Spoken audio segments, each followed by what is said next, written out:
Bismillahirrahmanirrahim.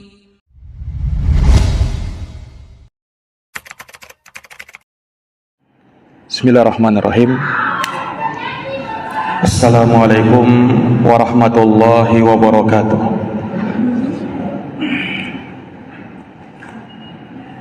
Alhamdulillah, alhamdulillahi rabbil alamin, wa bihi nasta'inu ala umurid dunya waddin. Asyhadu an la ilaha illallah wahdahu la syarikalah, ilahul awwalin wal akhirin, wa asyhadu anna Muhammadan abduhu wa rasuluhu as-sadiqul amin, sallallahu alaihi wa ala alihi wa sahbihi wa sallama tasliman katsira. Subhanaka la ilma lana illa ma 'allamtana innaka antal alimul hakim. Allahumma 'allimna ma yanfa'una wanfa'na bima 'allamtana wa zidna ilma ya rabbal alamin.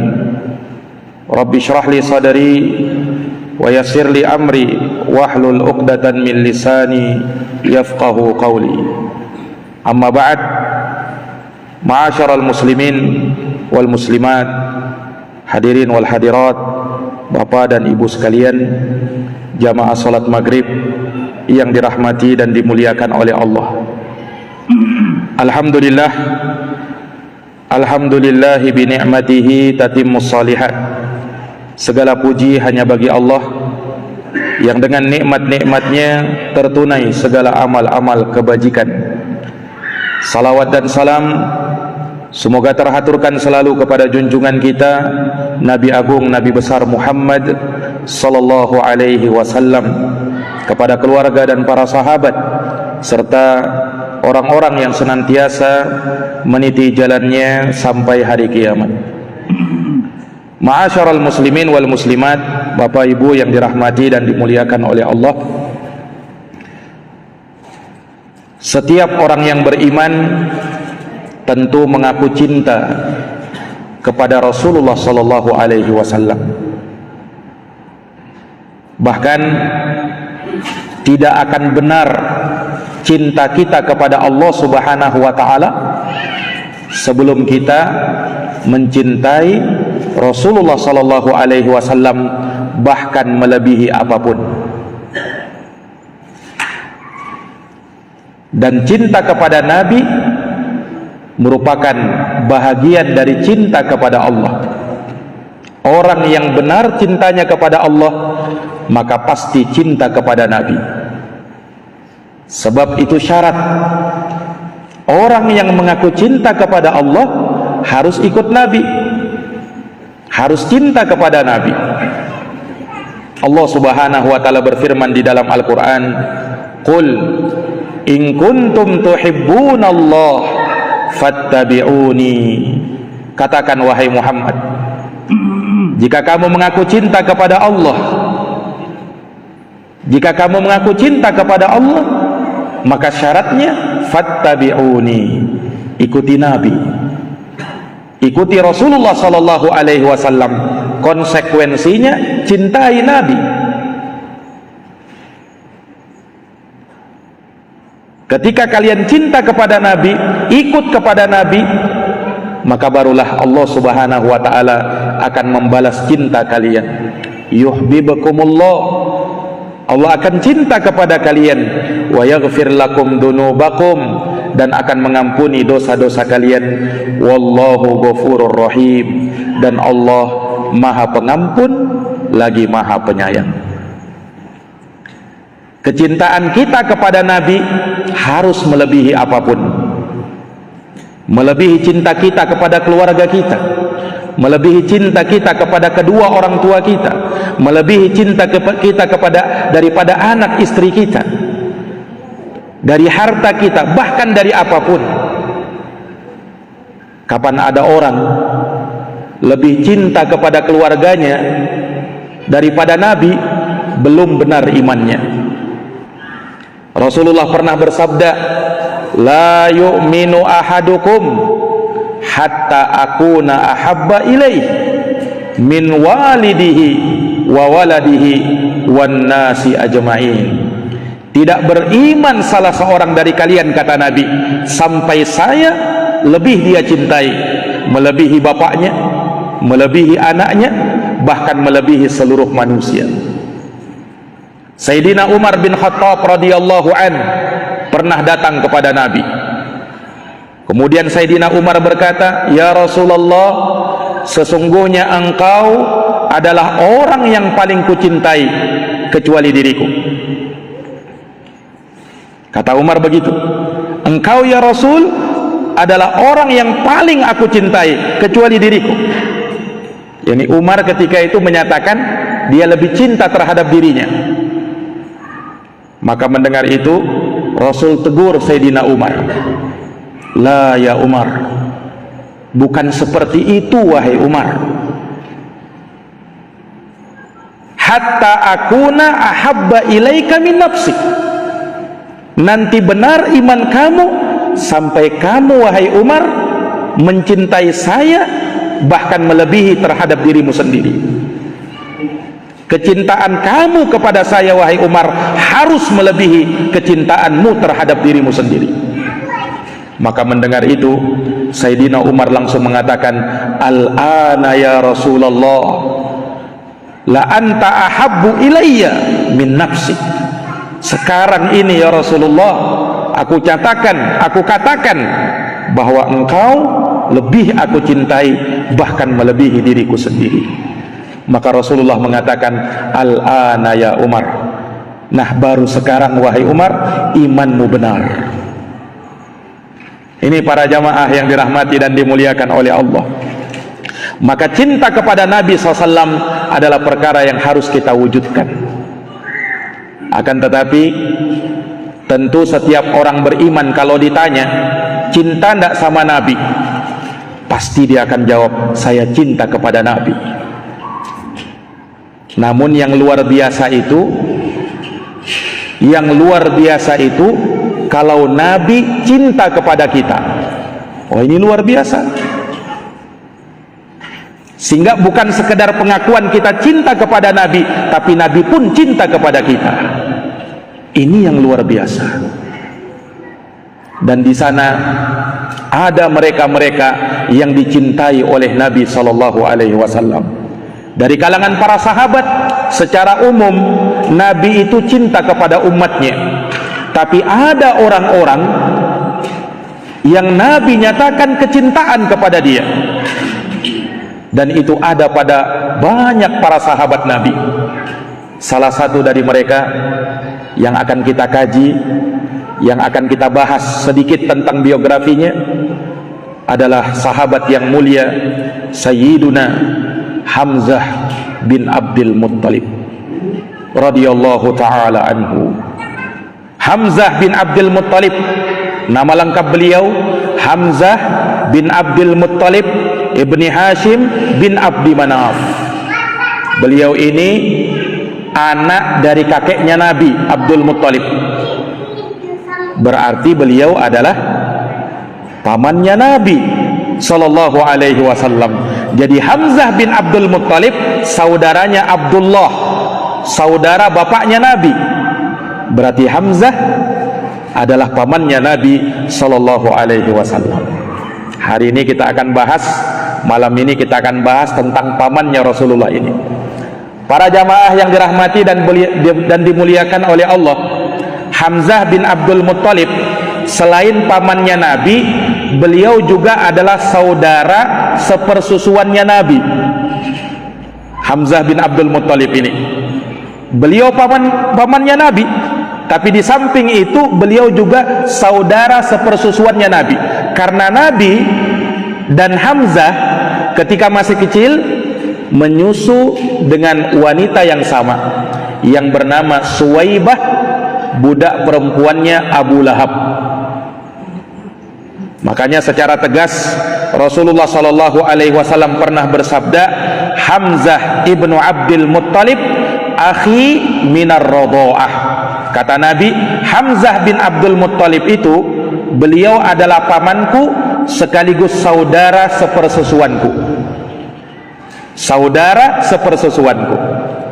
Ini para jamaah yang dirahmati oleh Allah. Kenapa Hamzah bin Abdul Muttalib menjadi saudara sepersusuan Nabi? Sebab Sayyidina Hamzah ini beliau tidak terpaut jauh umurnya dengan Nabi. Jadi Hamzah bin Abdul Muttalib lahir, 2 tahun setelahnya lahirlah Rasulullah sallallahu alaihi wasallam. Sehingga umurnya memang tidak terpaut jauh. Dan kadang ada yang seperti itu ya. Orang dengan keponakan dengan pamannya itu atau dengan bibinya mungkin tidak terpaut jauh umurnya. Nah, salah satunya Nabi dan pamannya ini, Hamzah bin Abdul Muttalib. Terpaut 2 tahun saja. Nah, sehingga semasa kecilnya Nabi dan Hamzah ini sering bermain bareng, paman dan keponakan ini, sehingga sangat akrab dengan Nabi Shallallahu Alaihi Wasallam. Para jamaah yang dirahmati dan dimuliakan oleh Allah, dari sana kita tahu bahwasanya Hamzah bin Abdul Muttalib beliau dari suku Quraisy, dari penduduk Makkah, kemudian hijrah ke Madinah. Jadi beliau aslinya orang Makkah, kemudian berhijrah ke Madinah ikut kepada Nabi Sallallahu Alaihi Wasallam. Beliau juga dijuluki dengan Al-Badri, yaitu sahabat yang pernah menyaksikan perang Badar.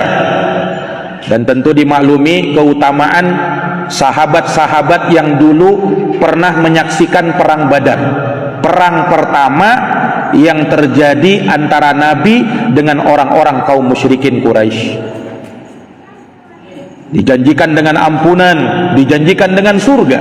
Nah, Hamzah bin Abdul Muttalib termasuk dari orang yang hadir di perang Badar tatkala itu. Dan beliau meninggal dalam keadaan syahid. Beliau terbunuh dalam perang Uhud radhiyallahu anhu wa ardhah. Semoga Allah meridhoinya dan memberikan keridhaan kepada beliau. Jamaah yang dirahmati dan dimuliakan oleh Allah, Hamzah bin Abdul Muttalib beliau punya julukan, dikenal dengan Asadullah, singanya Allah. Julukannya apa? Asadullah, singanya Allah. Dan dikatakan juga beliau adalah Asadu Rasulih, singanya Rasulullah SAW. Bayangkan julukannya Hamzah bin Abdul Muttalib, beliau dikatakan singa. Kenapa dikatakan singa? Karena keberaniannya, kehebatannya, keluar biasaannya dalam berperang, dalam berjihad, membela Islam, membela Rasulullah Sallallahu Alaihi Wasallam, sehingga mendapatkan julukan seperti itu. Beliau masuk Islam, dan tatkala beliau masuk Islam, maka hal tersebut didengarkan oleh orang-orang kafir Quraisy. Maka mereka pun ketika itu merasa takut dan khawatir Islam akan lebih kuat nantinya. Dan memang benar, semenjak Hamzah bin Abdul Muttalib masuk Islam, maka di situ sudah terjadi perubahan kepada kaum muslimin. Yang tadinya mereka merasa takut kalau menampakkan keislamannya, kini mereka sudah mulai berani menampakkan keislamannya. Kenapa? Ada Hamzah bin Abdul Muttalib, singanya Allah Subhanahu wa taala, yang memang sangat disegani dan ditakuti oleh orang-orang kafir Quraisy. Kehebatan Hamzah ini, Pak, disebutkan beliau ini orangnya tegap, kekar badannya, dan memang tinggi besar. Hamzah bin Abdul Muttalib ini, beliau sukanya berburu. Beliau sukanya berburu, ahli pedang, ahli memanah. Makanya Hamzah bin Abdul Muttalib ini seringkali didapati beliau tidak di Mekah, tapi beliau pergi ke hutan untuk berburu. Konon disebutkan ceritanya, ketika Hamzah bin Abdul Muttalib lagi berburu, dan di situ beliau bersama rombongannya, biasanya mereka membuat kemah-kemah karena bermalam di dalam hutan ketika itu. Suatu hari ada kisah Jadi tatkala Hamzah bin Abdul Muttalib pulang dari berburu dan mau masuk ke kemahnya, tiba-tiba terjadi huru-hara, terjadi keributan, orang-orang pada larian. Maka Sayyidina Hamzah bin Abdul Muttalib ketika itu belum tahu apa kejadian apa. Kata orang-orang, wahai Hamzah, di dalam kemahmu ada tamu. Kata Hamzah, siapa? Singa. Ternyata ada singa masuk ke dalam kemahnya Hamzah bin Abdul Muttalib. Kata Hamzah, oh singa. Nah, beliau tenang, beliau taruh tombak dan panahnya, kemudian beliau masuk ke dalam kemahnya, berkelahi dengan singa itu. Bayangkan Pak, berkelahi dengan singa itu, dan subhanallah, singanya mati di tangan Hamzah bin Abdul Muttalib. Mati singa itu. Kelahi tidak ada yang bantu Hamzah, beliau sendirian. Nah, saking kuatnya orang ini, sampai ketika singa itu mati, beliau kuliti itu singa itu, kemudian kulitnya beliau taruh di atas kudanya, lalu beliau balik ke Mekah. Orang-orang tercengang-cengang melihat Sayyidina Hamzah bin Abdul Muttalib, nah, mengalahkan seekor singa sendirian. Sehingga memang beliau dijuluki dengan singa karena keberaniannya, luar biasanya, kehebatannya itu, Hamzah bin Abdul Muttalib. Nah, makanya ketika beliau masuk Islam, itu orang-orang Quraisy itu sangat gentar, sangat takut dengan keberadaan Islamnya Hamzah bin Abdul Muttalib. Apalagi di tahun yang sama masuk Islam juga singa Allah yang lain, yaitu Umar bin Khattab. Makanya disebutkan Sayyidina Umar dengan Sayyidina Hamzah itu masuk Islam itu berdekatan. Disebutkan dalam sejarah, Hamzah bin Abdul Muttalib dulu masuk Islam, 3 hari setelahnya baru Umar bin Khattab masuk Islam.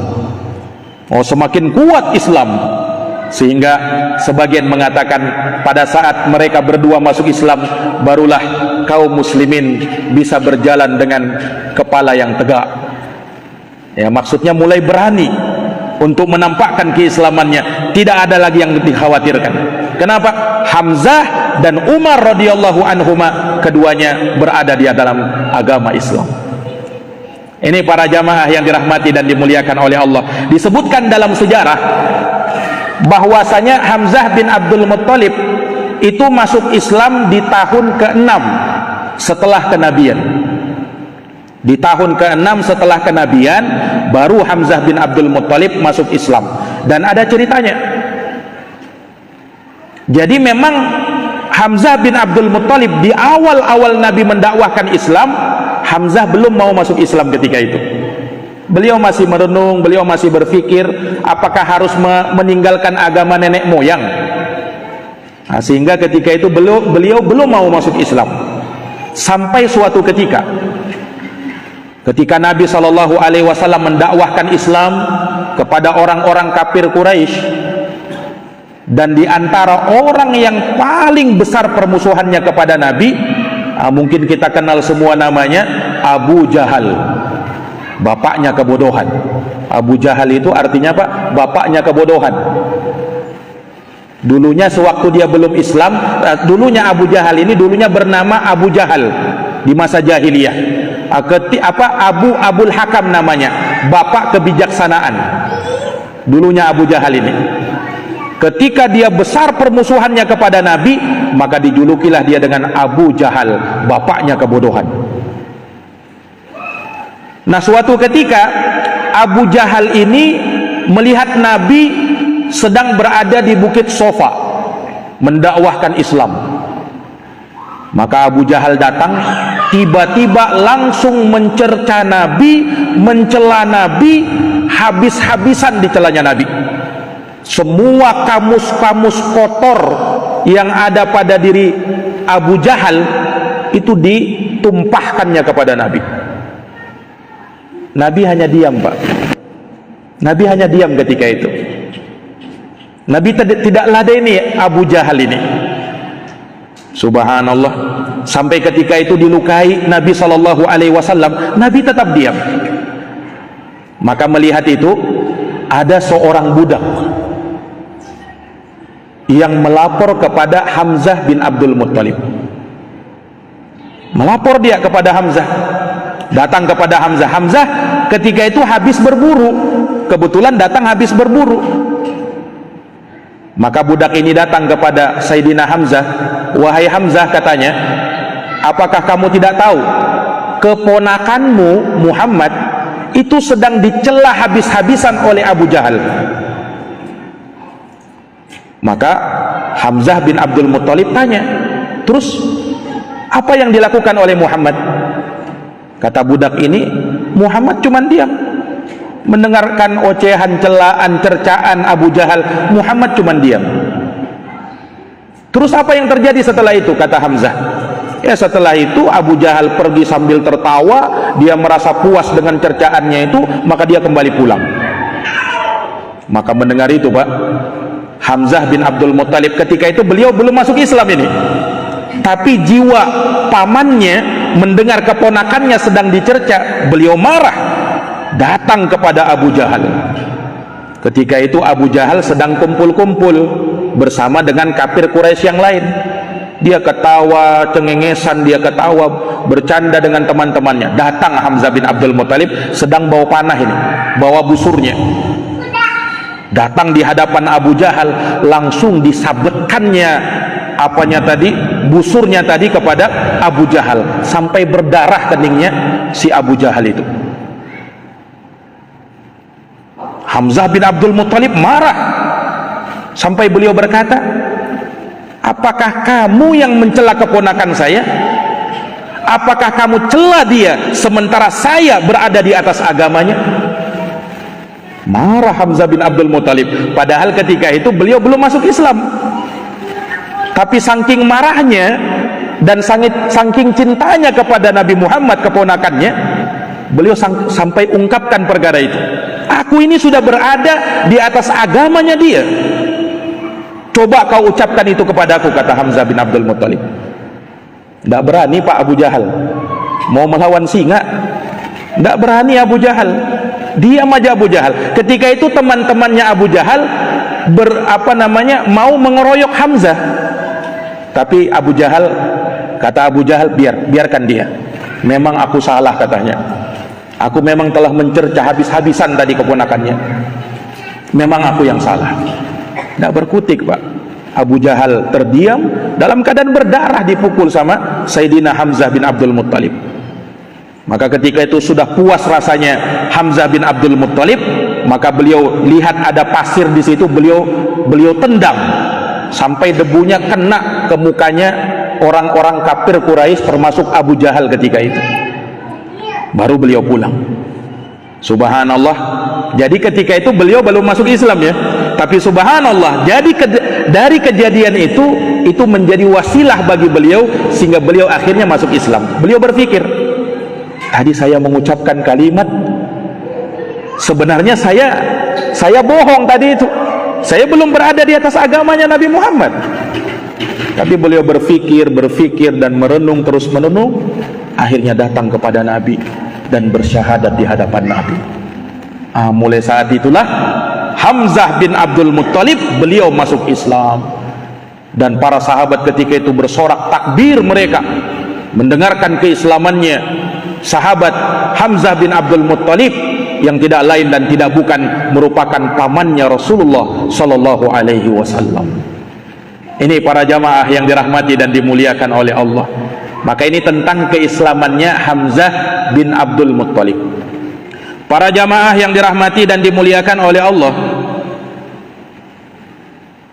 paman Nabi sallallahu alaihi wasallam semenjak Nabi diutus menjadi Rasul sebenarnya ada 4 orang. 2 beriman, 2 lagi tak beriman. 2 yang beriman itu Hamzah bin Abdul Muttalib, ini yang kita kisahkan ini. Kemudian Al-Abbas bin Abdul Muttalib, itu juga beriman. 2 yang tak beriman, Abu Lahab sama Abu Thalib. Nah, ini yang tidak beriman kepada Nabi. Jadi 4 pamannya Nabi, 2 beriman, 2-nya lagi tak beriman. Tetapi yang paling besar permusuhannya adalah si Abu Lahab. Kalau Abu Thalib betul dia tidak masuk Islam, tapi sangat membela Nabi. Nah, kalau Abu Lahab ini lain ini, pamannya Nabi, tapi sangat besar permusuhannya dengan Nabi. Sampai apa? Turun surat khusus mencela si Abu Lahab dalam surat Al-Lahab, tabbat syada abi lahabi wa tab. Karena memang sangat besar juga permusuhannya dengan Nabi Sallallahu Alaihi Wasallam. Padahal beliau adalah pamannya Nabi. Ini para jamaah yang dirahmati dan dimuliakan oleh Allah. Maka Hamzah bin Abdul Muttalib dengan keislamannya, maka Islam menjadi kuat tatkala itu. Islam menjadi kuat tatkala itu, dan beliau terus membela dan memperjuangkan agama Islam semenjak beliau masuk Islam. Beliau punya banyak keutamaan. Di antara keutamaan Sayyidina Hamzah bin Abdul Muttalib, beliau radhiyallahu taala anhu adalah orang yang pertama diikatkan oleh Nabi sallallahu alaihi wasallam panji Islam ketika Nabi SAW hijrah ke Madinah dan ada perintah untuk berjihad. Hamzah bin Abdul Muttalib, beliau komandan pertama yang memimpin jihad di jalan Allah Subhanahu wa taala. Sebelum yang lainnya, beliau yang pertama. Dan ketika itu terjadi pada perang Badar. Disebutkan dalam sejarah, Pak, ketika terjadi perang Badar, sebelum terjadi pertempuran besar, berkecamuknya manusia ketika itu, mereka biasanya melakukan pembukaan perang, yakni mengajak duel satu lawan satu. Dan itu pertama kali ditantang oleh kafir Quraisy. Kafir Quraisy tantang duel satu lawan satu. Maka mereka majukan pendekar-pendekar hebat mereka ketika itu 3 orang. Yang pertama Utbah bin Rabi'ah, Syaibah bin Rabi'ah, dan Al-Walid bin Utbah bin Rabi'ah. 3 orang. Nah, ini 3 orang kafir besar-besar juga, hebat-hebat juga ini. Nah, ditantang kaum muslimin, siapa yang berani satu lawan satu dulu sebelum berkecamuknya perang itu, perang Badar. Maka majulah ketika itu para pembesar, orang-orang hebat dari kalangan Ansor. Ketika maju orang-orang Ansor ini, maka orang kafir Quraisy mengatakan, kami tidak kenal kalian dan tidak ada urusan antara kami dengan kalian. Kami mau orang penduduk Makkah, karena orang Ansor itu penduduk Madinah. Mereka ini mau nantang penduduk Makkah, siapa yang berani? Kata orang-orang kafir Quraisy. Maka mendengarkan tantangan itu, Nabi SAW bersabda, qum ya Hamzah, qum ya Ali, qum ya Ubaidah ibnul Haris. Kalau begitu kata Nabi, berdiri wahai Hamzah, berdiri wahai Ali, berdiri wahai Ubaidah ibnul Haris. 3 orang inilah yang menantang 3 kafir Quraisy tadi. Ini sebelum terjadi perang Badar, Pak. Maka terjadilah duel di antara mereka, dan yang pertama maju adalah Sayyiduna Hamzah bin Abdul Muttalib. Beliau melawan Utbah bin Rabi'ah, duel 1 lawan 1 ini. Subhanallah, tidak memakan waktu lama, Pak, Hamzah bin Abdul Muttalib untuk mengalahkan Utbah bin Rabi'ah. Ya, bagaimana yang dilawan singanya Allah, tidak butuh waktu lama. Dijatuhkan Utbah bin Rabi'ah ketika itu, kalah dengan siapa? Sayyidina Hamzah bin Abdul Muttalib. Kemudian maju Ali bin Abi Thalib. Ali bin Abi Thalib melawan Syaibah bin Utbah, Syaibah bin Rabi'ah. Dan Ali bin Abi Thalib juga dikenal orang kuat, pendekarnya juga. Maka tidak butuh waktu lama, Ali bin Abi Thalib pun mengalahkan siapa? Syaibah bin Rabi'ah. Nah, kemudian maju lagi orang yang ketiga, yaitu Ubaidah ibnul Haris melawan Al-Walid bin Utbah bin Rabi'ah. Nah, di sini terjadi pertempuran yang sengit ketika itu cukup lama. Nah, namun pada akhirnya dimenangkan oleh Ubaidah ibnul Haris. Maka semua orang-orang kafir, 3 orang kafir pendekar orang kafir ini mati semuanya di tangan kaum muslimin ketika itu. Ini para jamaah yang dirahmati dan dimuliakan oleh Allah Subhanahu wa taala. Nah, maka setelah itu barulah terjadi peperangan besar antara kubu kaum muslimin melawan orang-orang kafir tatkala itu. Para jamaah yang dirahmati dan dimuliakan oleh Allah, sehingga sahabat Hamzah bin Abdul Muttalib yang tidak lain dan tidak bukan merupakan pamannya Rasulullah, beliau adalah orang yang menyaksikan perang Badar. Bahkan bukan sekedar orang yang menyaksikan perang Badar, tapi tokoh utamanya di perang Badar, pemeran utamanya di perang Badar, Hamzah bin Abdul Muttalib ini. Dan beliau ketika berjihad, berperang luar biasa. Nah, maka dari situlah dijuluki beliau sebagai singanya Allah Subhanahu wa taala. Dan karena peristiwa ini Allah Subhanahu wa taala turunkan ayat dalam Quran, surat Al-Hajj ayat 19, terkait dengan Hamzah bin Abdul Muttalib yang melawan orang-orang kafir Quraisy tatkala itu. Hadani khosmani ikhtasamu fi rabbihim. Dua golongan ini yang saling berduel satu sama lain, mereka ikhtasamu, bermusuhan di jalan Tuhan mereka. Abu Dar radhiyallahu anhu bersumpah bahwa ayat ini, surat Al-Hajj ayat 19 itu turun karena peristiwa Hamzah bin Abdul Muttalib, Ali bin Abi Thalib, Ubaidah ibnul Haris ketika melawan duel satu lawan satu melawan Utbah bin Rabi'ah, Syaibah bin Rabi'ah, dan Al-Walid bin Utbah bin Rabi'ah. Subhanallah. Ini para jamaah yang dirahmati dan dimuliakan oleh Allah.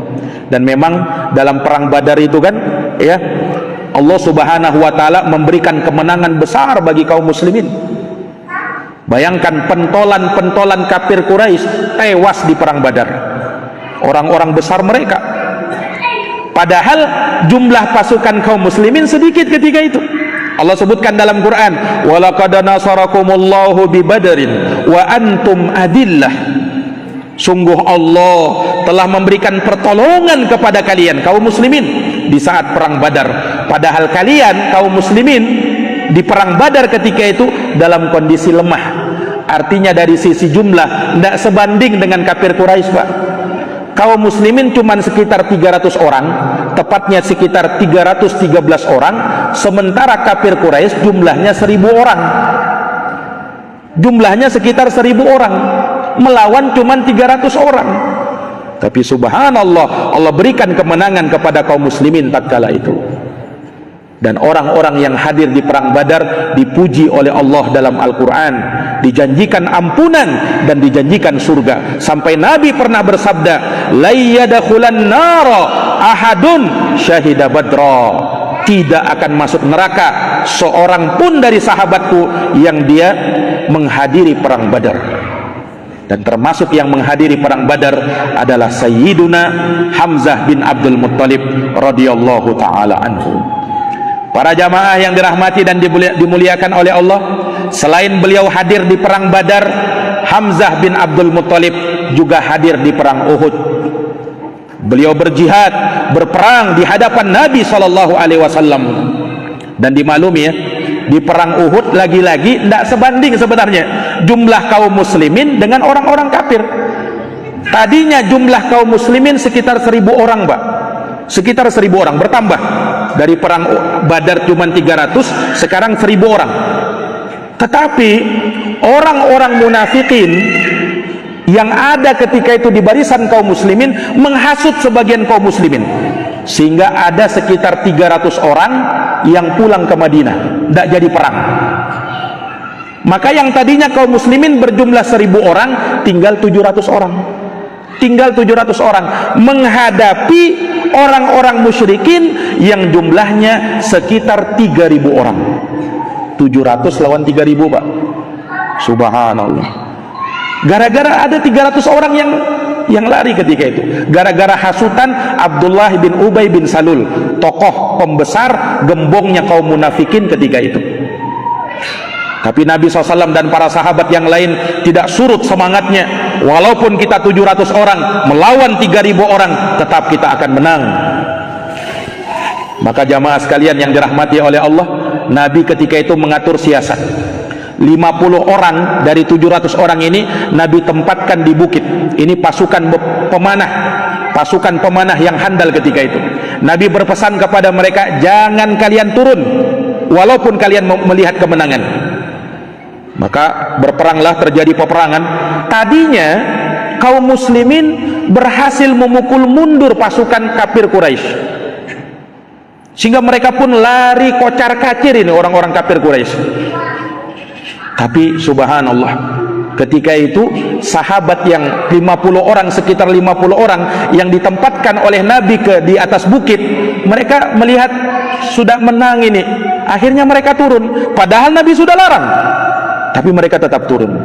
Ketika itu Khalid ibnul Walid, orang yang hebat berperang, yang tadinya masih kafir, Khalid bin Walid pada akhirnya masuk Islam, tetapi di perang Badar, di perang Uhud, beliau membela kaum kafir Quraisy.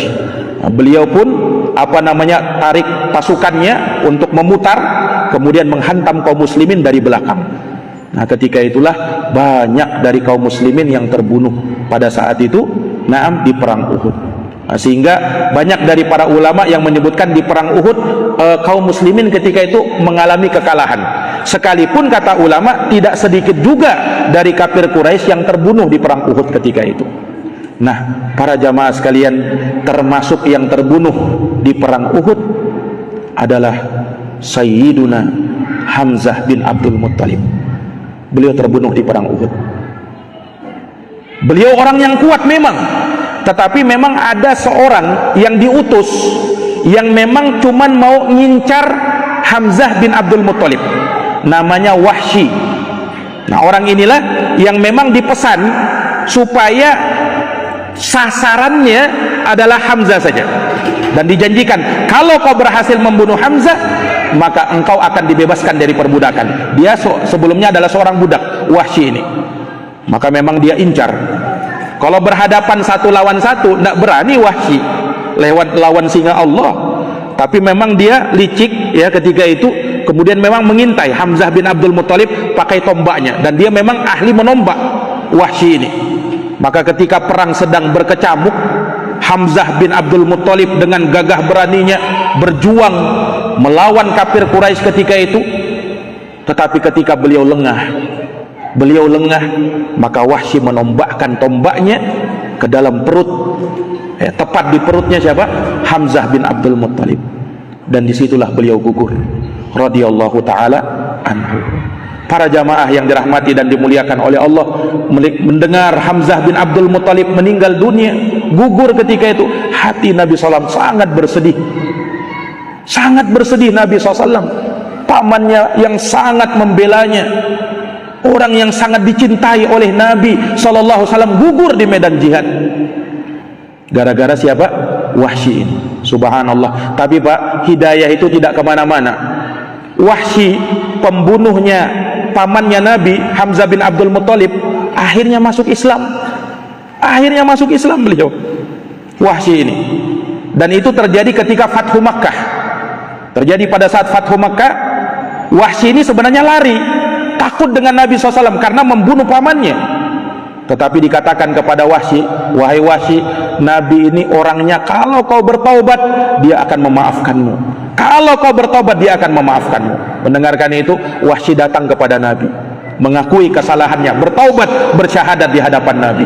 Nabi pun maafkan dia.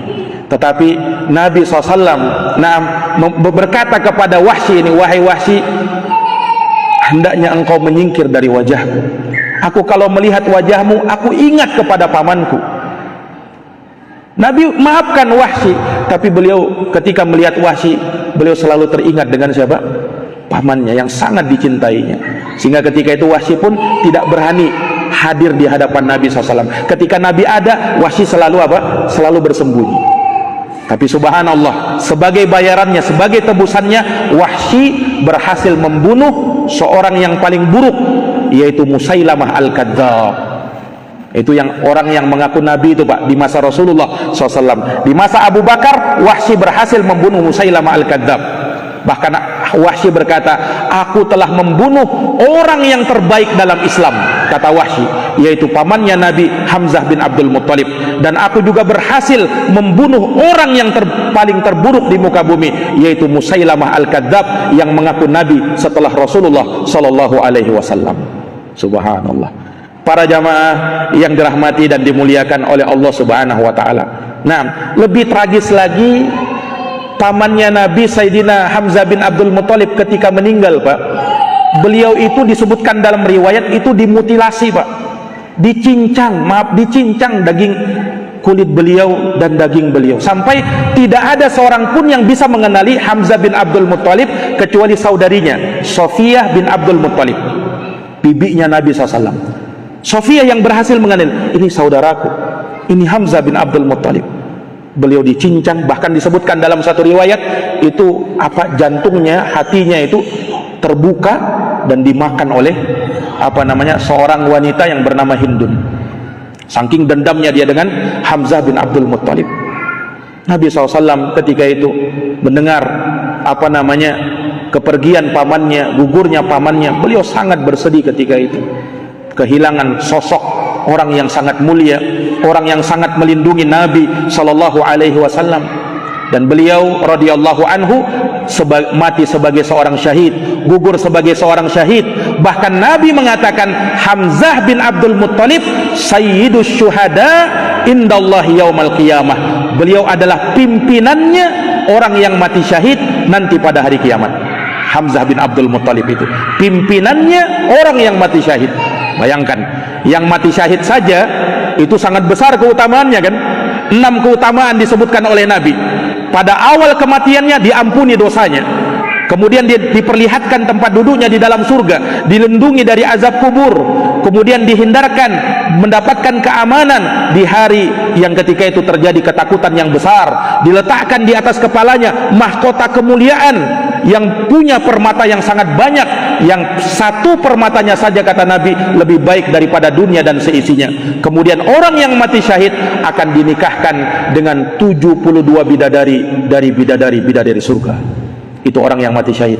Nah, Hamzah bin Abdul Muttalib adalah sayyidus syuhada, pimpinannya orang-orang yang mati syahid, radhiyallahu anhu wa ardhah. Semoga Allah Subhanahu wa taala meridhai beliau. Para jamaah yang dirahmati dan dimuliakan oleh Allah Subhanahu wa taala, maka demikianlah mungkin singkat terkait dengan kisahnya paman Rasulullah SAW, Sayyiduna Hamzah bin Abdul Muttalib. Semoga Allah Subhanahu wa taala meridhai beliau. Beliau adalah orang yang sangat mulia di dalam Islam ini, pejuang Islam, dan beliau adalah orang yang sangat dicintai oleh Nabi sallallahu alaihi wasallam. Mudah-mudahan bermanfaat, mudah-mudahan kita bisa ambil pelajaran dan petik hikmahnya, dan semoga Allah Subhanahu wa taala menjadikan kita hamba-hamba yang senantiasa cinta kepada Nabi, cinta kepada sahabat-sahabat Nabi, dan menjadi orang-orang yang dicintai oleh Allah dan Rasulnya. Amin amin ya rabbal alamin. Jazakumullahu khairan atas perhatiannya. Mohon maaf atas segala kekurangannya. Kita tutup dengan doa kafaratul majlis.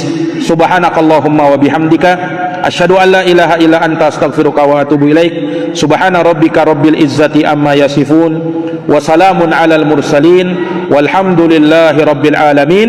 Wassalamu alaikum warahmatullahi wabarakatuh.